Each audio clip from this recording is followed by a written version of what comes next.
اللہ کا نبی نہیں، کوئی رسول نہیں. یہ جو قرآن مجید ہے انہوں نے کہا تھا یہ ایک شاعری کی کتاب، آپ شاعری کہتے ہیں. تو اس وقت رسول اللہ صلی اللہ تعالی علیہ وسلم کے ذریعے اللہ نے کہا کہ ان کو چیلنج ہو. قرآن کی سب سے چھوٹی سورت کون سی ہے؟ سورۃ الکوثر. کون سی ہے؟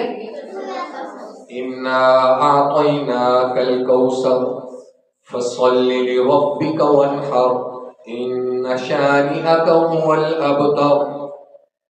کہا اس جیسی کوئی ایک سورت بنا کر دکھا دو. حالانکہ عرب جو تھے وہ تو بہت بڑے شاعر تھے، اہل لغت تھے. وہ اپنے علاوہ تمام امت کو، تمام لوگوں کو کیا کہتے تھے؟ عجمی. کہ یہ عجمی ہے، یہ ان پڑھ ہے، یہ اہل زبان ہی نہیں ہے. ہم تو عربی ہیں، ہم تو ادب والے ہیں، ہم تو فصاحت اور بلاغت والے ہیں، ہماری زبان کا تو کوئی مقابلہ کر ہی نہیں سکتا. تو اس وقت اللہ رب العزت کی ذات نے فرمایا کہ اگر یہ کلام جھوٹا ہے معاذ اللہ ثم معاذ اللہ، تو تم کوئی ایک صورت بنا کر دو. تمام عرب کے شاعر بیٹھے، تمام نے اہل لغت بیٹھے. بیٹھنے کے بعد ایٹ دا اینڈ انہوں نے کیا نتیجہ نکلا؟